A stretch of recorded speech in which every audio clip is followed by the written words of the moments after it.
మెప్మా ఆర్పీల సమస్యల పరిష్కారం కోసం ఇందిరా పార్క్ వద్ద మహాధర్నా చేపట్టినట్లు మెప్మా రాష్ట్ర అధ్యక్షురాలు మానుకోటి సునీత తెలిపారు. ఆర్పీలకు ప్రభుత్వం ప్రత్యేక బడ్జెట్ కేటాయించి బీఓఏల మాదిరిగా గౌరవ వేతనాలు ఇవ్వాలని బీఆర్టీయూ రాష్ట్ర అధ్యక్షురాలు రాంబాబు డిమాండ్ చేశారు.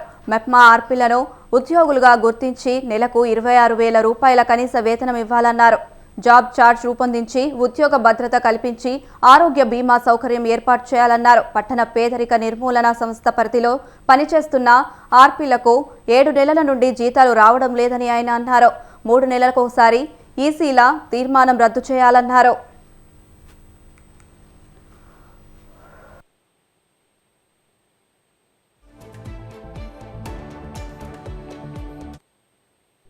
ఆర్పీలు రిసోర్స్ పర్సన్స్ మున్సిపల్ అడ్మినిస్ట్రేషన్లో మెప్మాలో వారి నాయకత్వంలో వీళ్ళందరూ కూడా పనిచేస్తారు. పట్టణ పేదరిక నిర్మూలనలో వీళ్ళు పనిచేస్తారు. వీళ్ళందరికీ కూడా 7 నెలల నుంచి జీతాలు లేవు. 7 నెలల నుంచి జీతాలు కావాలని చెప్పేసి 26,000 రూపాయలు కనీస వేతనాలు కావాలని చెప్పి, యూనిఫామ్ కావాలని, ప్రమాద బీమా కావాలని తదితర డిమాండ్లతోటి ఇలా ఇందిరా పార్క్ దగ్గర వేలాదిగా వీళ్ళు ధర్నా చేస్తూ ఉన్నారు.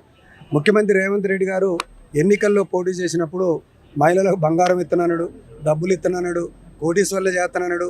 కోటీశ్వర్లను తర్వాత దేవుడు ఎరుగు, కానీ ఇప్పుడు కూటికి వెళ్ళటం లేదని చెప్పేసి మహిళలందరూ ఇలా రోడ్డు ఎక్కారు. దీన్ని ఈ ప్రభుత్వం గుర్తించాలని చెప్పేసి ముందుగా నేను విజ్ఞప్తి చేస్తూ ఉన్నా. ఇలా అనేక మాటలు చెప్పి అధికారంలోకి వచ్చి ఇలా ఈ రకంగా సమస్యలు పరిష్కరించకుండా కార్మికుల్ని వదిలేసి, ఉద్యోగుల్ని వదిలేసి ఈ ప్రభుత్వం ఏం మూటగట్టుకుంటుంది అని చెప్పేసి మేము అడుగుతూ ఉన్నాం. హైదరాబాద్లో ఇందిరా పార్క్ దగ్గర మరి ఆర్పీల సమస్యల మీద ఇలా మహాధర్నా పెట్టుకోవడం జరిగింది. ఎందుకంటే మాకు 7 నెలల బట్టి జీతాలు రాక చాలా ఇబ్బందులు పడుతున్నాం కాబట్టి ఈ రోజున రోడ్డెక్కే పరిస్థితి వచ్చింది. కాబట్టి రోడ్డెక్కి మా బాధను సీఎం రేవంత్ రెడ్డి గారికి తన దృష్టికి వెళ్ళాలన్న ఉద్దేశంతో ఈ రోడ్ ఎక్కడం జరిగింది. మరి తెలంగాణలో ఉన్న మా సమస్యలన్నీ ఆర్పీ అక్క చెల్లెల సమస్యలందరి మరి తెలంగాణలో ఉన్న మంత్రులందరూ కూడా వినతి పత్ర రూపంలో ఇస్తే కూడా మాకు ఎటువంటి సమాచారం రాలేదు.